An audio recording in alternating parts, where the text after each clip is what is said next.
Assalamualaikum warahmatullahi wabarakatuh. Waalaikumsalam warahmatullahi wabarakatuh. Bismillahirrahmanirrahim. Alhamdulillahi rabbil alamin. Wassalatu wassalamu ala ashrafil anbiya'i wal mursalin, Sayyidina wa maulana Muhammadin wa ala alihi wa ashabihil mujahidin at-tahirin, amma ba'du. Saudara-saudara kaum muslimin seiman dan sekeyakinan yang berbahagia, pada suatu hari seketika sedang berkumpul dengan para sahabat, Rasulullah pernah memberikan peringatan. Beliau bersabda, yushiku an tada'a alaikumul umamu kama tada'al akalatu ala qas'atiha. Pada suatu saat nanti akan datang di tengah-tengah kamu, wahai umat Islam, di mana orang-orang lain di sekeliling kamu akan bersatu mengerubungi kamu seperti bersatunya orang-orang mengerubungi makanan di atas meja hidangan. Akan datang satu saat nanti di mana kondisimu dikepung sedemikian rupa, yang barat mau menerkam, yang timur mau menghantam, yang selatan mau menginjak-injak, yang utara pun akan menjelajah. Kondisimu seperti makanan di atas meja hidangan. Sebagian sahabat merasa heran dan terkejut, lalu mereka bertanya, amin qillati nahnu yauma izin ya Rasulullah? Apakah jumlah kami pada waktu itu sedikit ya Rasul? Kami sampai dikepung sedemikian rupa? Beliau menjawab, bal antum yauma izin katsir. Sama sekali tidak. Kamu tidak sedikit pada saat itu. Bahkan jumlahmu sangat banyak. Kamu adalah mayoritas. Walakinnakum ghusa'un ka ghusa'is sail. Tetapi keadaanmu saat itu persis seperti buih di lautan. Banyak tetapi centang perenang. Banyak tetapi tidak punya daya dan kekuatan. Banyak tapi dipermainkan gelombang lautan, dihempaskan ke tepian pantai tanpa punya makna dan arti. Kondisimu pada saat itu kuantitas yang tanpa kualitas, sehingga orang lain enak saja mengepung kamu. Akidahmu didangkalkan, dibanjiri dengan peradaban dan kebudayaan yang menjauhkan dari agama. Dari segi maksiat dan munkarat seluruhnya mengepung sampai kita melepaskan nilai-nilai Islam kita ini. Dan celakanya, sambung beliau, wal yanzi'anna fi qulubi aduwikumul mahabata minkum. Akan dicabut kehebatanmu di mata musuh-musuhmu, sehingga pada saat seperti itu orang lain memandangmu umat Islam enteng saja, remeh saja, tidak ada apa-apanya. Sudahlah, pokoknya umat Islam sikat saja. Umat Islam enteng, umat Islam kecil, umat Islam tidak ada apa-apanya. Alangkah ironinya, alangkah menyedihkannya, memilukan dan sekaligus memalukan. Umat yang mayoritas ini dipermainkan oleh yang minoritas. Umat yang jumlahnya terbesar, terbanyak, bahkan konon menurut catatan sampai 90%, tapi dipermainkan oleh mereka kelompok-kelompok kecil ini. Wal yakzifanna fi qulubikumul wahn. Pada saat itu di hatimu dicampakkanlah penyakit wahan. Sahabat kemudian bertanya, wa mal wahnu ya Rasulullah? Apakah penyakit wahan itu ya Rasul? Beliau menjawab, hubbud dunya wa karahiyatul maut. Penyakit wahan itu tidak lain hubbud dunya wa karahiyatul maut. Terlalu cinta kepada dunia dan terlalu takut kepada mati.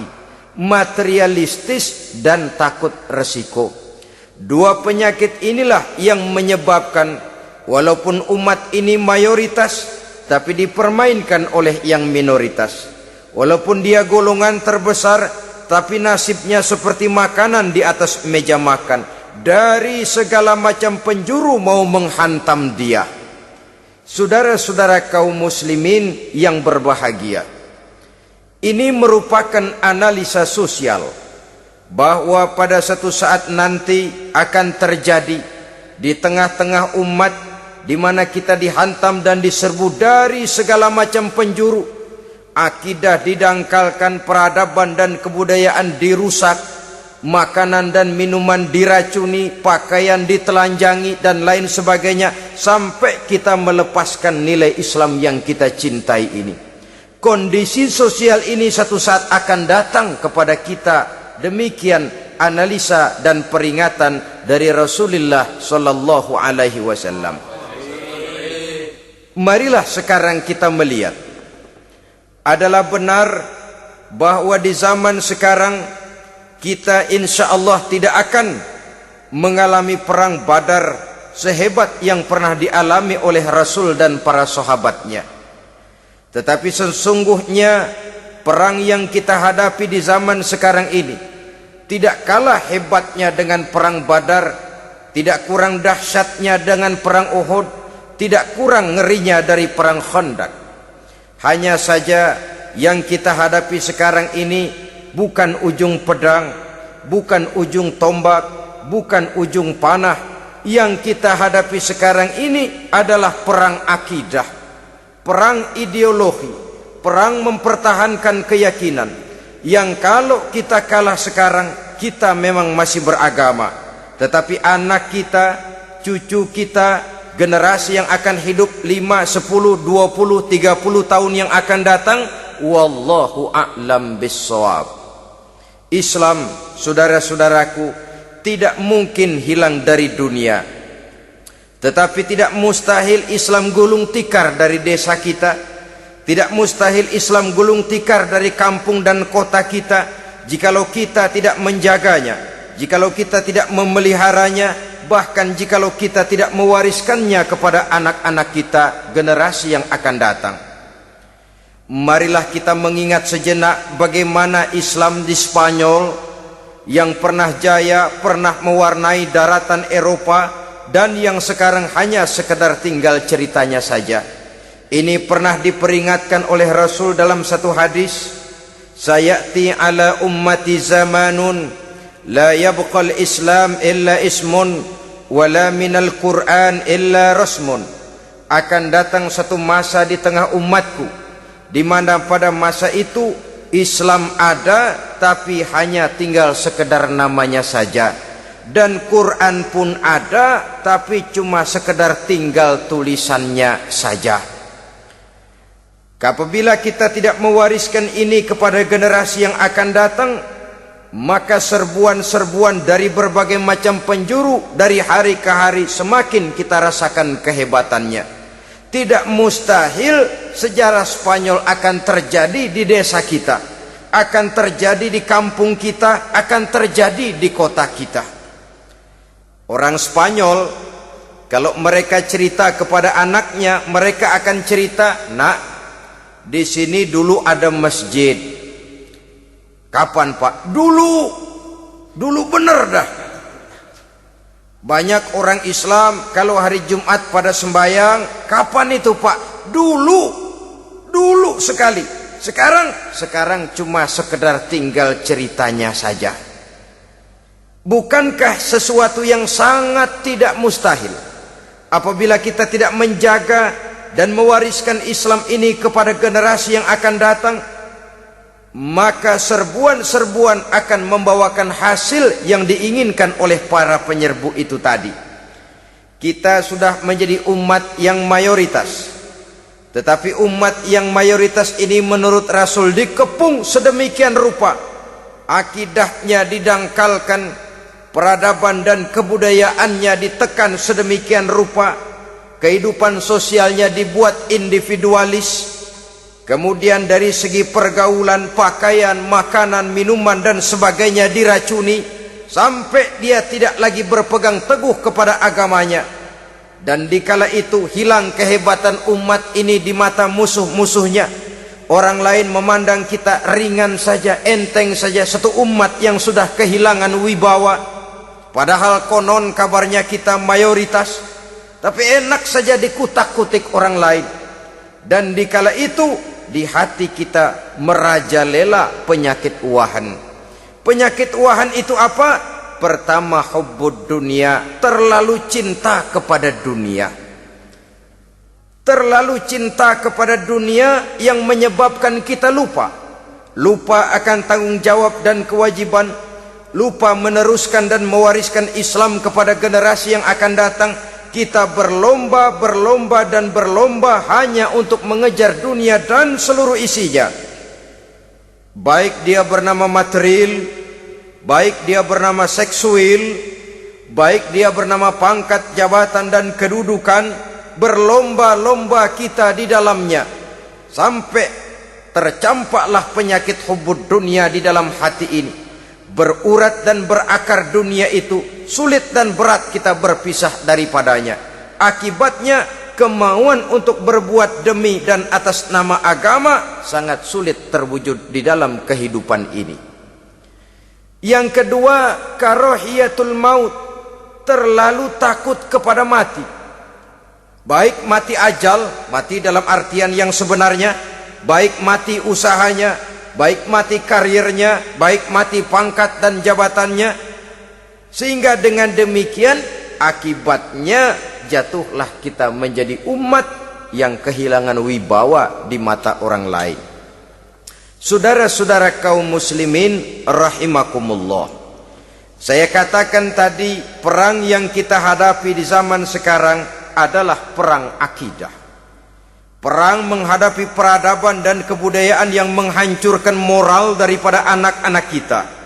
Perang menghadapi banjirnya maksiat dan munkarat, yang di tengah-tengah itu, di samping berkewajiban menjaga diri dan keluarga, kita pun juga berkewajiban menjaga anak-anak kita, generasi yang akan datang, mengarahkan dan mendidik mereka sesuai dengan yang dikehendaki oleh Allah Subhanahu wa ta'ala.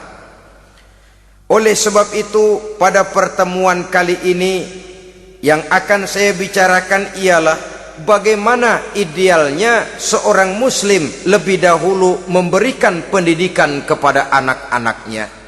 Di tengah satu situasi dan kondisi di mana serbuan datang silih berganti melanda dan menghantam umat Islam, kemana anak-anak kita ini harus kita arahkan? Karena kita orang tua mempunyai tanggung jawab. Anak adalah amanah, menyia-nyiakan amanah adalah dosa, dan dosa itu merupakan satu dosa yang besar.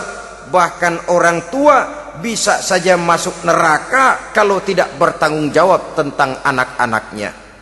Satu riwayat menjelaskan, ada orang soleh, ngajinya cukup, solatnya cukup, puasanya cukup, zakatnya cukup, di mana ada majelis taklim hadir, baca Quran hobi, fitnah orang tidak pernah. Di akhirat setelah disidang dia ternyata lebih banyak kebaikannya daripada kejahatannya, maka dia pun diperintahkan dan dipersilahkan masuk ke dalam surga. Giliran anaknya disidang, biang okem nih anak. Ditanya, siapa Tuhanmu? Tidak tahu. Siapa nabimu? Ente nyaho. Apa kitabmu? Ora gelem. Kamu pernah sholat? Tidak. Zakat? Tidak. Puasa? Tidak. Judi? Hobi. Zina? Tiap malam. Mabuk? Berat. Wah, brengsek kamu. Kebaikan tidak ada barang sedikit pun, sementara kesalahan dan dosa berlipat ganda. Kamu neraka. Anak ini protes. Benar, saya tidak kenal siapa Tuhan saya. Saya tidak tahu siapa nabi saya. Saya tidak tahu kitab suci dan kiblat saya. Saya tidak sholat, tidak zakat, tidak puasa. Tiap malam saya judi, saya zina, saya mabuk. Tapi saya kerjakan semua itu karena saya tidak tahu dan orang tua saya tidak pernah memberitahu saya. Dia enak-enakan hadir di majelis taklim, saya nyekek botol, didiemin saja. Dia enak-enakan baca Quran, saya zina, didiamkan saja. Saya bukan tidak mau, orang tua saya sama sekali tidak pernah mendidik saya. Dia mau benar sendiri. Maka kalau sekarang saya harus masuk ke dalam neraka, saya menuntut agar orang tua saya ikut sama-sama bergabung dengan saya ke dalam neraka. Gara-gara dia tuh saya jadi begini. Orang tuamu yang mana? Tuh, yang barusan mau ke surga. Ini orang tua yang sudah mau berangkat ke surga dipanggil. Sebentar dulu, Mas. Ini benar anak kamu? Iya, Pak. Waktu di dunia kamu tidak pernah ajarin dia ngaji? Sampai dia tidak kenal Tuhannya, tidak kenal nabinya, tidak kenal kiblat dan kitab sucinya? Iya, Pak. Dia tidak sholat, kamu diamkan saja. Dia tidak puasa, tidak zakat, kamu bersikap masa bodoh. Bahkan dia judi, dia zina, dia mabuk, kamu pun berdiam diri saja. Iya, Pak. Tahukah kamu bahwa anak ini adalah amanah? Menyia-nyiakan amanah artinya khianat, dan khianat adalah dosa yang sangat besar. Kamu tidak bertanggung jawab, maka kamu, anakmu gabung ke dalam neraka. Saudara-saudara kaum muslimin rahimakumullah, itu sebabnya Allah pesan benar-benar, ya ayyuhalladzina amanu qu anfusakum wa ahlikum nara.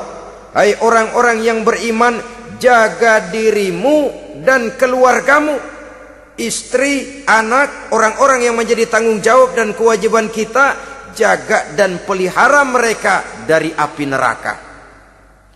Saudara-saudara kaum muslimin, lalu kalau kita orang-orang tua yang hidup di zaman sekarang ini sudah sering beristighfar, mengurut dada, melihat situasi, membaca peta keadaan, konon tantangan yang akan dihadapi oleh anak-anak kita 15, 20, 25 tahun yang akan datang jauh lebih berat dari apa yang kita hadapi sekarang ini. Maka adalah wajar jika kita sebagai orang tua yang cinta kepada agama, cinta kepada anak-anak kita, berpikir untuk mewariskan nilai-nilai yang luhur ini kepada anak-anak kita generasi yang akan datang. Bagaimana pada mulanya kita harus mendidik mereka? Mari kita telusuri apa yang dicontohkan oleh Al-Quranul Karim. Orang-orang tua bijaksana yang diceritakan dalam Al-Quran, kalau sudah berpikir tentang anak-anaknya generasi yang akan datang, pendidikan pertama yang diberikan kepada anaknya ternyata adalah persoalan akidah. Nabi Ibrahim, pertanyaan yang paling merisaukan beliau buat anak cucunya ialah, ma ta'buduna min ba'di. Saudara bisa lihat surah Al-Baqarah ayat 133. Anak-anakku, kalau pada satu saat nanti aku, ayahmu ini sudah tidak ada lagi, meninggalkan kamu semua, meninggalkan kehidupan dunia ini, ma ta'buduna min ba'di, apa yang akan kamu sembah nak kalau ayah sudah tidak ada lagi? Jikalau ayahmu sekarang masih rajin ke masjid, melakukan rukuk dan sujud, i'tikaf dan membaca Quran, kalau satu saat ayahmu meninggalkan dunia ini, masihkah engkau mau ke dalam masjid? Masihkah engkau rukuk dan sujud? Masihkah engkau i'tikaf? Ma ta'buduna min ba'di, apa yang akan kamu sembah kalau aku ayahmu tidak ada lagi nak? Ditanamkan bukan hanya keyakinan bertauhid, sekaligus juga menyembah kepada Allah yang kita yakinkan dengan tauhid itu tadi. Bukankah berbeda dengan kita kebanyakan orang tua sekarang? Kita tidak pernah berpikir ma ta'buduna min ba'di. Kalau bapak tidak ada, kamu nyembah apa nak? Kita orang tua sekarang pagi-pagi malah berpikir ma ta'kuluna min ba'di. Kalau bapak enggak ada, kamu nanti makan apa nak? Bukan nyembah apa yang kita pertanyakan, bukan nyembah apa yang kita khawatirkan, makan apa nak? Maka yang dicari lalu sekolah-sekolah yang bonafit, yang tidak peduli apakah itu merusak imannya, mematikan akidahnya, menghancurkan keyakinannya. Yang penting ada jaminan hari depan bisa dapat lapangan kerja. Akibatnya berduyun-duyun orang-orang tua muslim menyekolahkan anaknya di sekolah-sekolah yang bukan Islam, yang nyata-nyata membahayakan akidahnya. Dididik dengan kultur dan budaya yang bertentangan dengan nilai-nilai agamanya. Bukankah ini berarti merelakan anak untuk dikafirkan? Bukankah ini artinya menyerahkan anak untuk ditulis menurut selera para pendidik yang tidak sesuai dengan nilai akidah yang dimilikinya? Mengapa kita tidak berpikir seperti Nabi Ibrahim yang sebelum memberikan pendidikan kecerdasan, sebelum pendidikan matematika, IPS, PSPB dan disiplin ilmu lainnya, yang pertama ditanamkan ma ta'buduna min ba'di. Kalau ayahmu tidak ada, kamu menyembah apa nak? Menyembah Allah apa nanti malah menyembah harta? Menyembah Allah apa nanti malah mendewa-dewakan pangkat dan jabatan? Menyembah Allah apa malah nanti menyembah alam? Itu yang dikhawatirkan Nabi Ibrahim kepada generasi yang akan datang. Dan itu saudara-saudara yang seharusnya mengkhawatirkan kita kepada anak-anak kita, generasi yang akan datang. Lihatlah serbuan akidah di zaman sekarang ini. Dimanfaatkan kemiskinan kita umat Islam. Diberikan kita tawaran berupa beras, pakaian, obat-obatan, kalau perlu beasiswa, asal bisa melepaskan keislaman kita ini. Bertahap, sedikit demi sedikit, step by step, shibran bi shibrin wa zira'an bi zira'in. Dan harus saya ingatkan, orang di zaman sekarang tidak mungkin menghantam Islam secara frontal. Tidak mungkin menghantam Islam terang-terangan, apalagi mengerahkan satuan militer. Tidak. Orang berhitung bagaimanapun kondisi dan kualitasnya umat Islam, mereka masih punya satu modal penting, fanatisme agama. Kalau ini disulut, api jihad segera berkobar, dan hanya maut yang bisa menghentikan orang yang dibakar dengan semangat jihad. Orang tahu itu. Betapa Uni Soviet kedodoran menghadapi mujahidin Afghanistan yang disulut oleh semangat jihad yang berkobar dengan persenjataan yang primitif ketimbang persenjataan Uni Soviet. Entah mereka pantang surut mundur ke belakang. Jadi jangan mimpi bahwa orang mau menghantam Islam ini dengan melarang pengajian, meruntuhkan masjid, menyegel pondok pesantren. Tidak. Melarang orang sholat. Tidak. Kalau perlu masjid diperbanyak, musola diperbesar. Tapi bikin itu masjid seperti museum. Besar, megah, mercusuar, tapi bikin seperti museum. Tempat orang kagum, tempat orang memuji, tapi sunyi dari nilai-nilai ibadah. Saudara-saudara kaum muslimin, untuk sampai kepada penghantaman akidah, jalan yang paling mudah dirintis sekarang ini secara bertahap dan sistematis, memisahkan umat Islam dari Islamnya. Biarkan mereka bernama Muslim. Biarkan di atas kartu penduduknya tertulis agama Islam. Tapi tanamkan budaya-budaya yang menyebabkan cara bergaul mereka, cara berumah tangga mereka, cara bertetangga mereka, sampai kepada cara mereka berpakaian, cara mereka bergaul, cara mereka makan dan minum, cara mereka mendidik dan menyekolahkan anak sama sekali tidak lagi mencerminkan nilai-nilai yang islami. Itu sudah satu usaha yang paling praktis, memisahkan umat Islam dengan Islamnya. Kalau sadarlah kita ke arah ini usaha orang di zaman sekarang, maka yang harus pertama kita tanamkan kepada anak-anak kita, didik mereka dengan jiwa tauhid yang mengkristal di dalam batinnya, meresap sampai ke tulang sumsumnya, yang tidak akan sampai pun nyawa berpisah dari badannya, akidah itu tidak akan berpisah dari hatinya. Bahkan dia sanggup dengan tegar berkata, lebih baik saya melarat karena mempertahankan iman daripada hidup mewah dengan menjual akidah.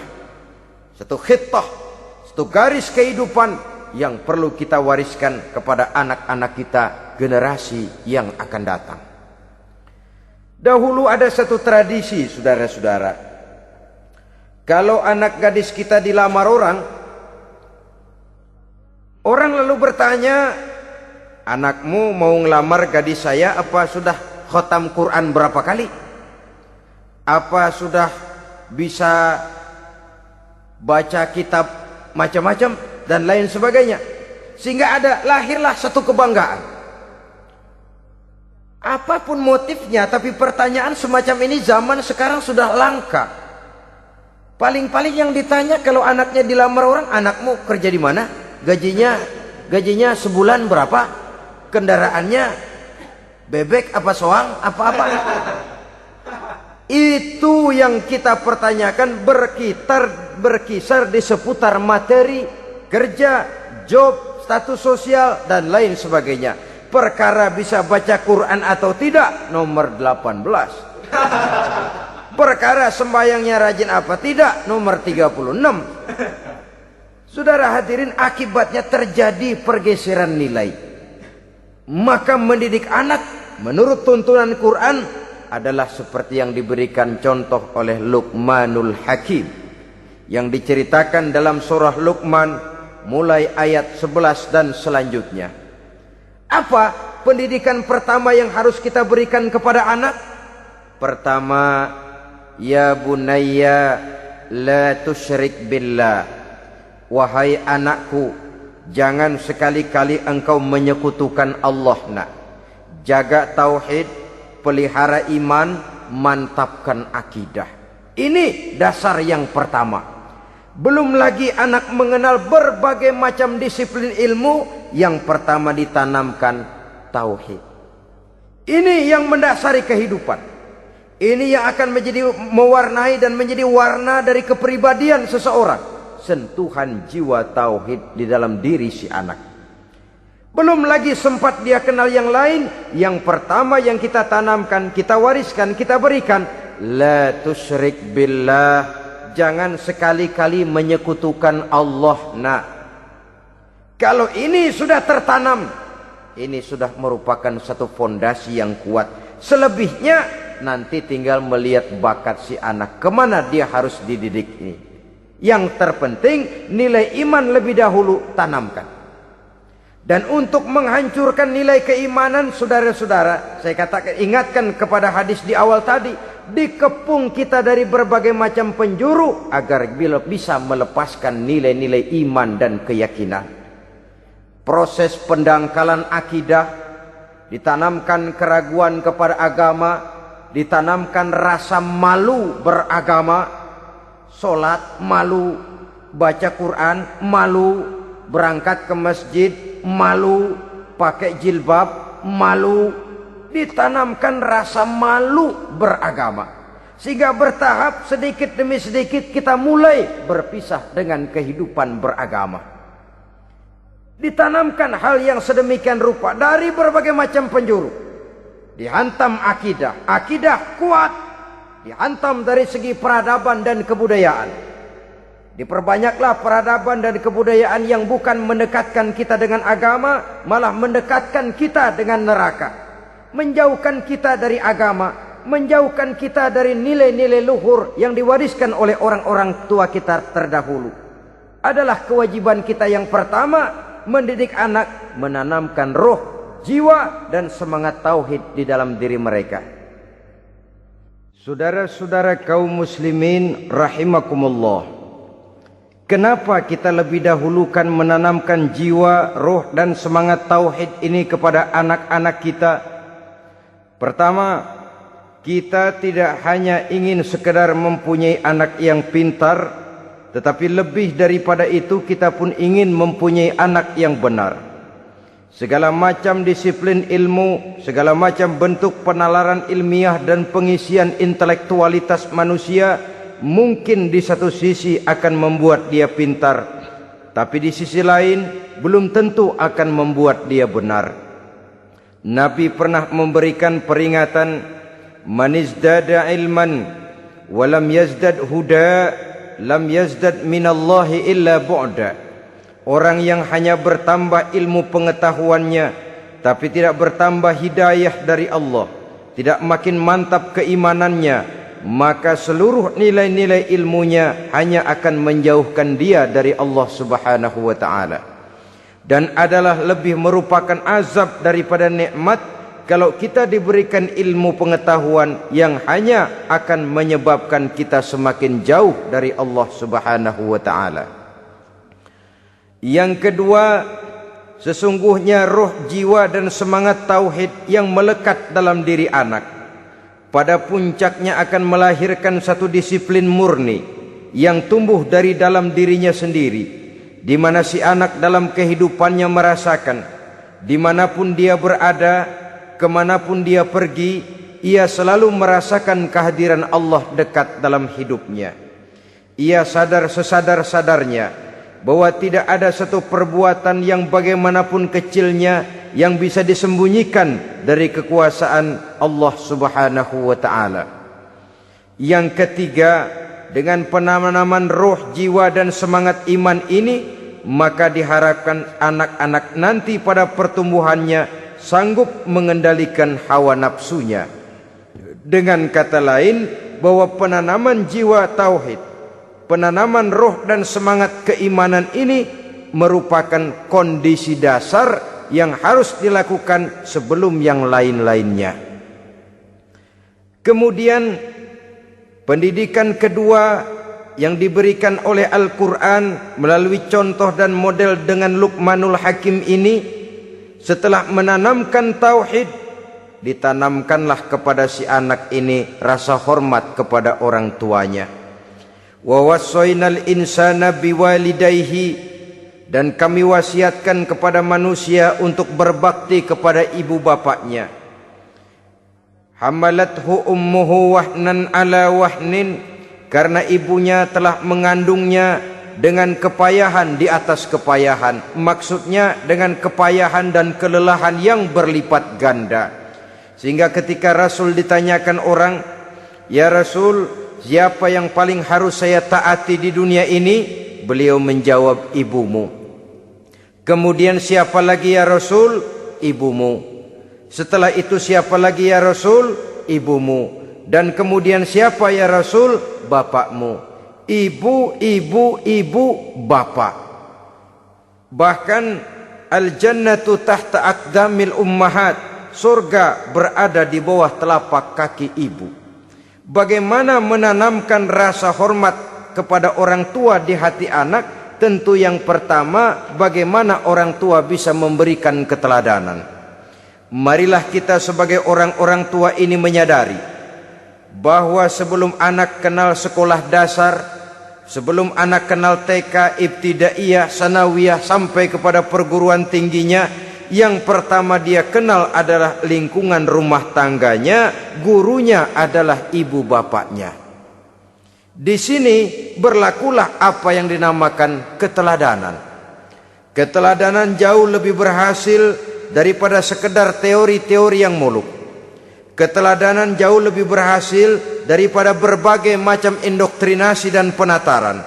Kurangnya keteladanan akan menyebabkan anak mencari pola. Apabila kita orang tua ini tidak bisa memberikan keteladanan yang baik kepada anak-anak kita, maka pada suatu saat anak-anak akan menganggap enteng dan kehilangan wibawa kita sebagai orang tua di mata mereka. Dikala itu akan sangat sulit kita membentuk kepribadian mereka. Bukankah di zaman sekarang ini kita banyak mengalami krisis wibawa, krisis figur? Ada yang karena rapotnya merah melulu gurunya dikeroyokin, Pak Guru pulang sekolah dicegat, bahkan nyaris ada orang tua pernah dibunuh oleh anaknya sendiri, dan lain sebagainya. Kasus-kasus yang sebenarnya tidak perlu terjadi, karena memang bukan saja bertentangan dengan nilai budaya kita sebagai bangsa, tapi juga bertentangan dengan ajaran agama kita sendiri. Krisis wibawa, krisis figur, yang juga akibatnya harus kita sadari banyak faktor yang membentuk kepribadian anak. Pergaulannya, yang dibacanya, yang ditontonnya, yang disaksikannya di dalam kehidupan. Benar kita menyekolahkan mereka, tapi berapa jam mereka di sekolah? 6 jam, 7 jam paling lama. Sedangkan mereka hidup 1 hari 1 malam 24 jam. Kalau cuma 7 jam di sekolah, ini berarti lebih banyak dia di luar sekolah. Dan di luar sekolah itu artinya ya rumah tangganya, ya temannya, ya lingkungan di mana dia tinggal, yang seluruhnya sangat besar pengaruhnya dalam ikut membentuk kepribadian anak-anak kita.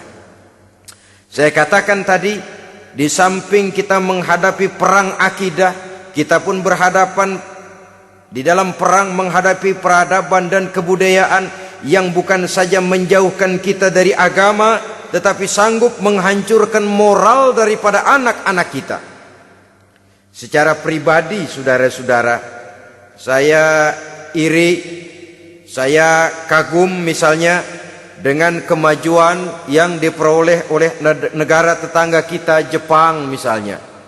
Padahal tahun 45 ia pun hancur lebur oleh meledaknya atom di Hiroshima dan Nagasaki. Tapi bagai satu tenaga raksasa kemudian Jepang bangkit menjadi satu negara superpower di Asia. Bahkan gurunya saja Amerika sekarang ini kewalahan menghadapi perang dagang dengan Jepang ini. Dan yang menarik, Jepang bisa maju dan modern dengan tetap menjadi Jepang, tanpa harus kehilangan identitasnya sebagai satu bangsa, tanpa harus kehilangan kepribadiannya sebagai satu bangsa. Sebagai negara yang sedang berkembang, kita sering latah. Kita ingin meniru Barat, tapi bukan teknologinya, westernisasinya yang kita tiru, bukan isinya, kulitnya yang kita ambil. Akibatnya apa? Modernnya belum, orangnya sudah Barat.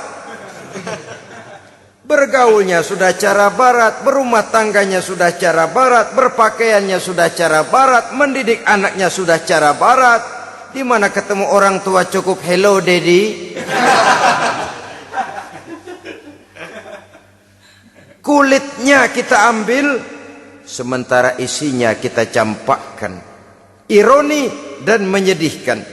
Padahal kita sesungguhnya bisa maju dan modern, bisa mengejar segala ketinggalan dan keterbelakangan kita, dengan tetap menjaga nilai-nilai luhur budaya kita sebagai satu bangsa, mengambil isinya, dan kalau memang tidak perlu, lalu mencampakkan kulitnya. Pengaruh peradaban dan kebudayaan yang menghancurkan moral daripada anak-anak kita oleh pesatnya arus teknologi, oleh pesatnya arus komunikasi, di mana hal-hal yang terjadi di belahan dunia lain dapat kita saksikan hari ini juga melalui layar televisi, yang terjadi di Amerika, di Eropa, di Afrika, di ujung dunia yang paling ujung sekalipun.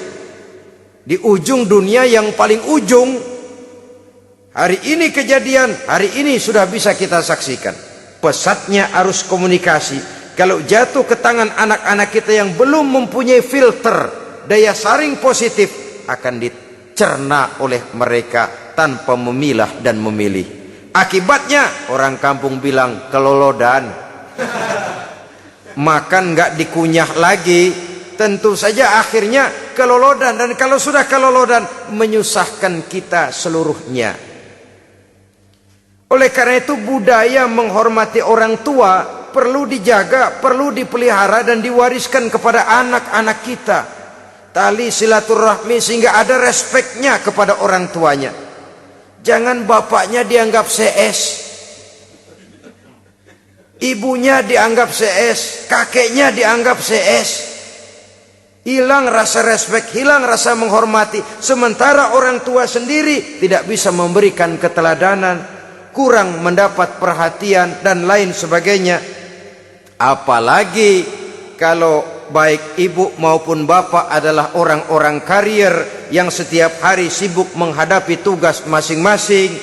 Bapak sibuk rapat, pindah kantor sana kantor sini, ibu sibuk arisan, besarlah anak-anak di tangan pembantu dan lain sebagainya, sehingga dia merasa kurang mendapat perhatian, dan ini akan ikut membentuk warna dari kepribadian yang dimilikinya.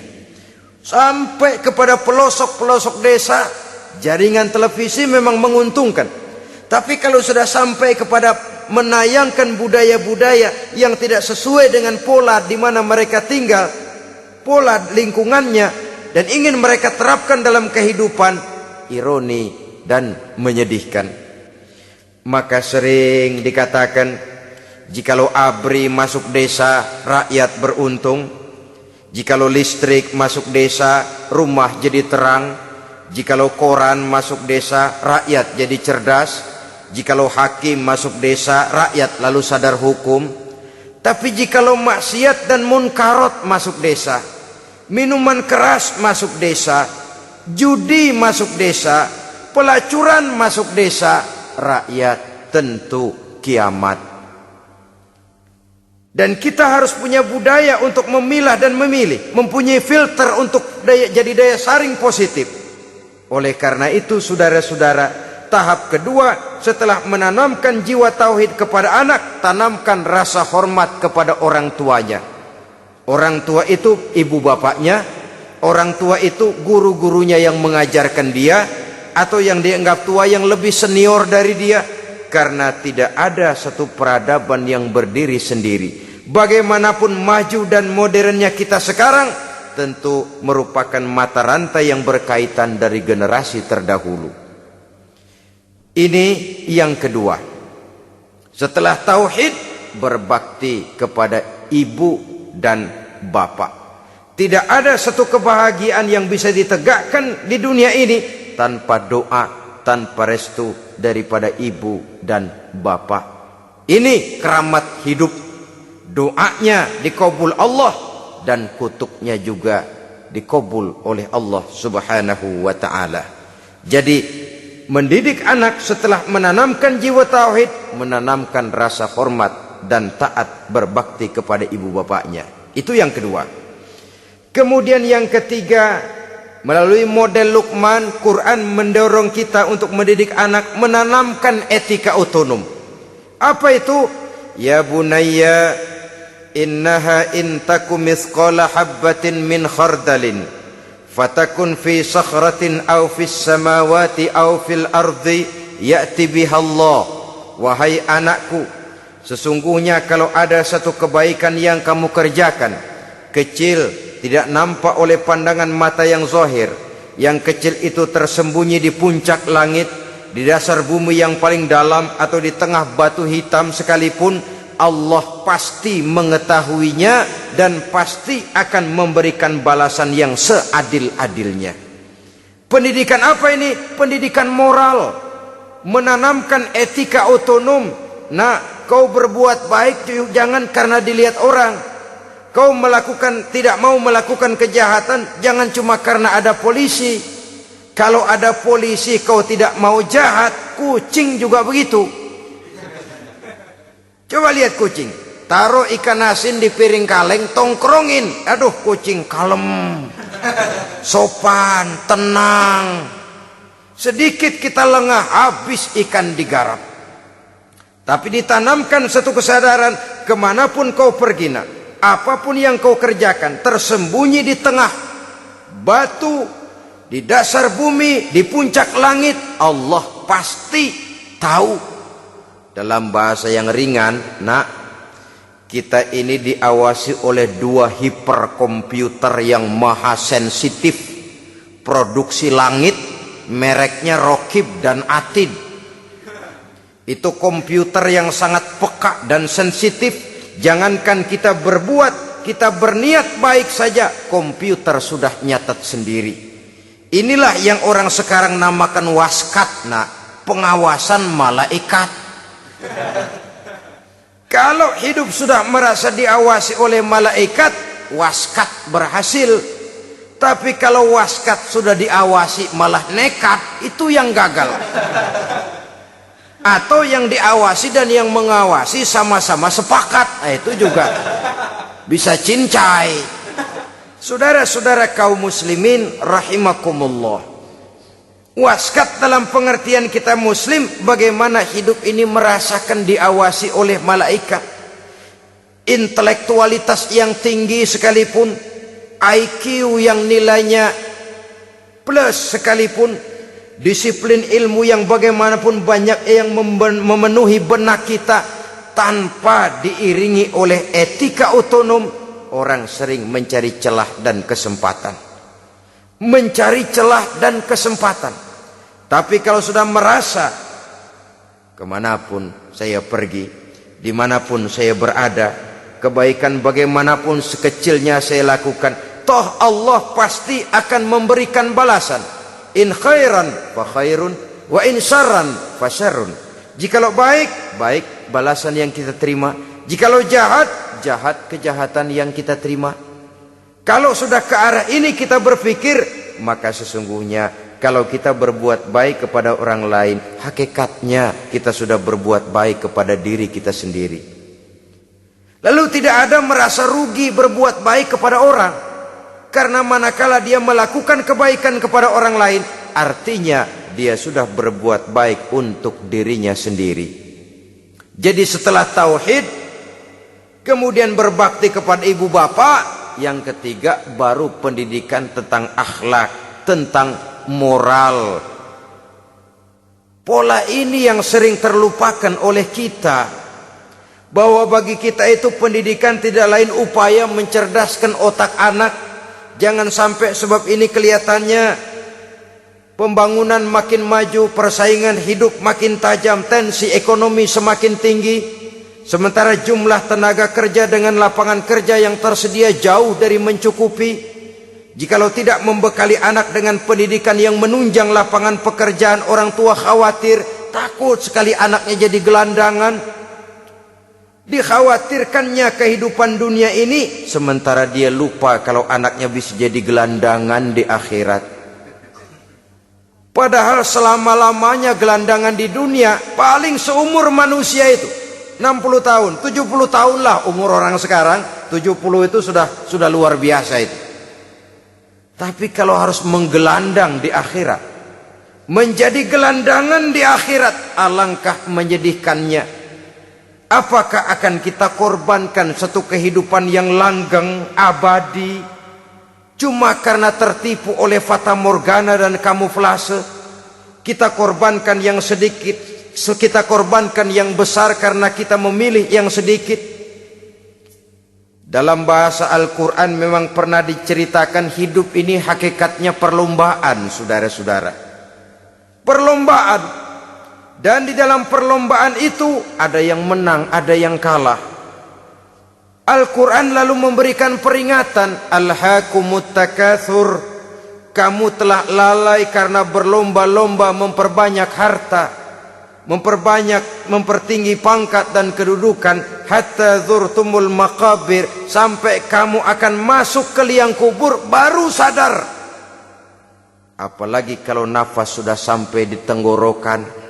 Persis Fir'aun sudah tenggelam di lautan merah, mau mampus, baru dalam sekaratnya amantu bi Rabbi Musa wa Harun.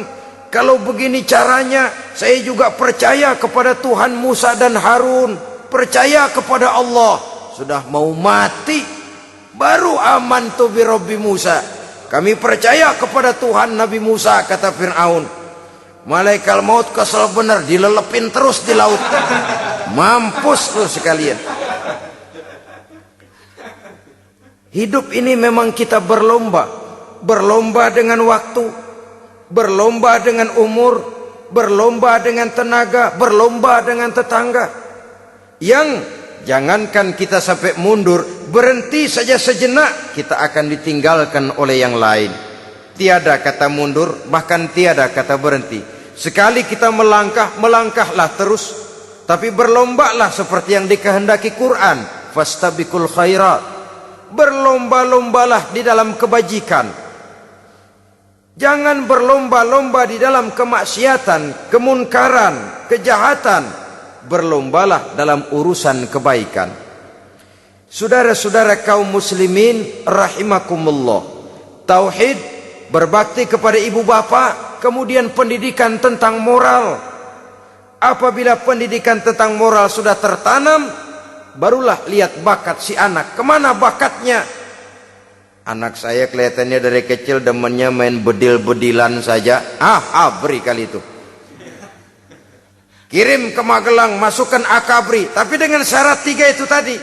Iman sudah tertanam, rasa bakti kepada ibu bapak sudah ada, dan punya nilai moral. Sehingga boleh jadi nanti dia menjadi jenderal yang beriman, yang berbakti kepada ibu bapaknya, dan punya moral yang tinggi. Kan lebih baik rakyat rendah tapi akhlaknya tinggi, daripada pejabat tinggi tapi moralnya rendah. Jauh lebih baik rakyat rendah punya moral tinggi ketimbang pejabat tinggi punya moral rendah. Nilai moral ini yang jadi ukuran dan barometer di masyarakat. Yang ini yang sering kita lupakan. Bahwa kehancuran satu bangsa dimanapun di dunia ini selalu dimulai dengan kehancuran moral daripada bangsa itu sendiri. Sekarang membina nilai moral ini berat. Gadis kita, remaja, putri diberikan pakaian jilbab, mungkin dia sendiri masih setengah-setengah, ditambah lagi oleh ledekan temennya. Jilbab lah kuno. Bau sorga lah, bau masjid lah, bau menyan lah. Ditanamkan rasa malu untuk hidup dekat dengan agama. Kalau moral semacam ini sudah tertanam, sedikit demi sedikit kita mulai mengucapkan selamat tinggal kepada agama. Dan kemalangan apa yang lebih malang kalau kita sudah jauh dari agama ini? Bukankah Islam telah menyelamatkan manusia dari penyakit jahiliyah dan membawanya kepada satu kehidupan yang maju dan modern? Kalau kita tinggalkan Islam ini, bukankah artinya kita akan kembali kepada satu zaman jahiliyah? Hanya saja jahiliyah itu berada di abad modern. Versinya tentu lebih modern. Kalau zaman jahiliyah dulu mabuknya pakai arak, zaman sekarang sudah macam-macam orang bisa mabuk. Kalau zaman jahiliyah dulu anak perempuan dikubur hidup-hidup, zaman sekarang kadang-kadang belum sempat lahir ke dunia, malah sudah dibunuh lebih dahulu. Versinya saja yang berbeda. Kalau di zaman jahiliyah dahulu manusia menyembah batu yang bernama Latta, Uzza, Manat dan Hubal. Di zaman jahiliyah modern sekarang ini, orang sering menyembah kepala bagiannya, sering menyembah atasannya, sering menyembah komputer, sering menyembah teknologi modern yang lebih diyakininya daripada Allah sebagai keyakinan sentral di dalam hidupnya. Saudara-saudara kaum muslimin rahimakumullah. Jadi yang ketiga, nilai moral yang ditanamkan kepada anak-anak kita supaya dia bisa menghadapi tantangan-tantangan hidup yang semakin berat ini dengan tetap berpegang teguh kepada nilai-nilai moral yang diwarnai oleh jiwa keimanannya yang bersumber dari ajaran agamanya. 3. Kemudian yang keempat, barulah tatanan kehidupan sehari-hari. Apa kata Luqman? Ya bunayya aqimis shalah. Setelah bertauhid, berbakti kepada ibu bapa, punya nilai moral. Ya bunayya aqimis shalah, nak dirikan solat. Rumah tangga muslim. Anak berumur 7 tahun sudah berani meninggalkan solat. Kata Nabi, pukul. Bukan untuk menyakiti, untuk mendidik. Karena sayang kepada anak.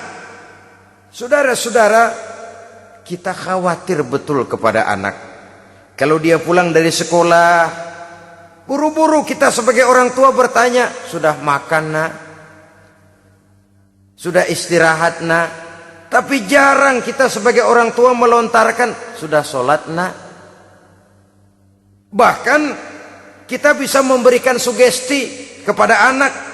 Nah, kalau kau naik kelas 1 sampai naik ke kelas 2, bapak beliin sepeda. Tamat SD nak, motor. Tamat SMP nak, ke Bali kita. Tamat SMA nak, Singapura.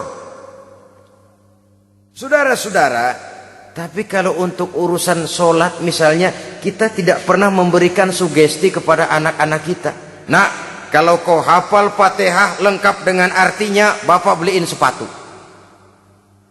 Nah, kalau kau bisa sholat dengan baik, cukup syarat rukunnya, bapak beliin sepeda.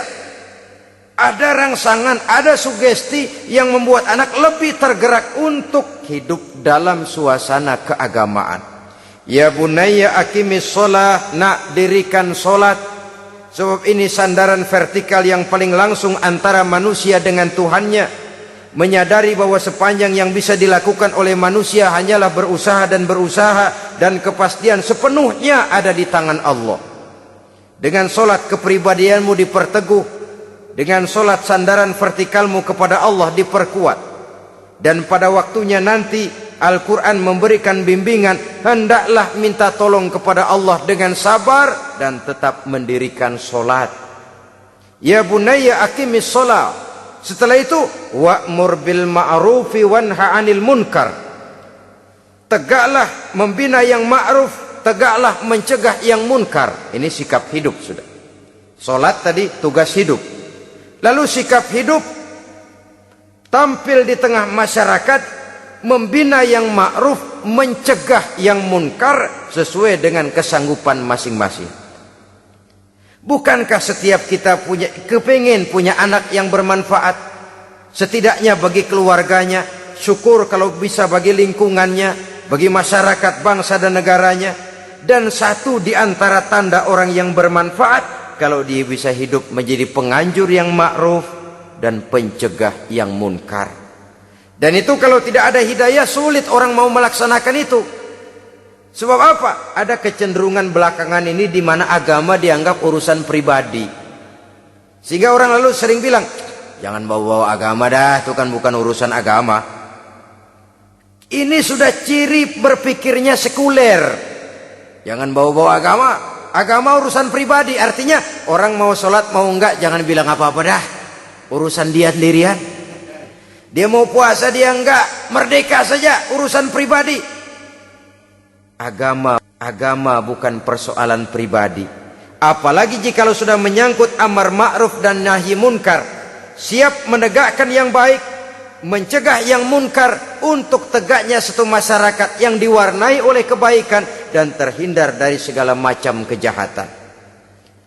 Dan terus ayat-ayat selanjutnya mencerminkan sikap hidup. Namun yang intinya, cara mendidik anak yang baik yang dicontohkan oleh Al-Quran dengan Luqmanul Hakim sebagai model. Pertama, tanamkan tauhid. Yang kedua, tanamkan rasa hormat dan berbakti kepada ibu bapaknya. Yang ketiga, tanamkan moral, nilai akhlak yang tinggi. Setelah itu yang keempat, biasakan hidup dalam suasana keagamaan.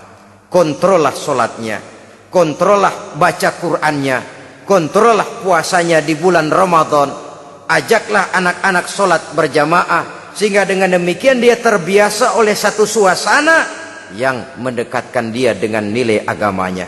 Dari sana diharapkan nilai-nilai ilmu yang didapatnya dari bangku sekolah akan menciptakan keseimbangan dengan yang ditanamkan oleh orang tuanya dalam bentuk yang dijelaskan oleh surah Luqman itu tadi. Sehingga apabila keseimbangan ini terwujud, akan menjalin keseimbangan dalam pola berpikir, dan keseimbangan dalam pola berpikir akan melahirkan keseimbangan dalam perbuatannya. Terwujudlah kita harapkan insan yang fid dunya hasanah wa fil akhirati hasanah. Inilah harapan kita semua. Mudah-mudahan Allah memberikan kekuatan kepada kita untuk mewariskan nilai-nilai yang baik kepada generasi yang akan datang, sehingga esok harus lebih baik daripada hari ini dan lusa harus lebih baik daripada hari esok. Terima kasih atas perhatian saudara. Mohon maaf atas segala kekurangan. Usikum wa nafsi bitaqwallah. Wassalamualaikum warahmatullahi wabarakatuh.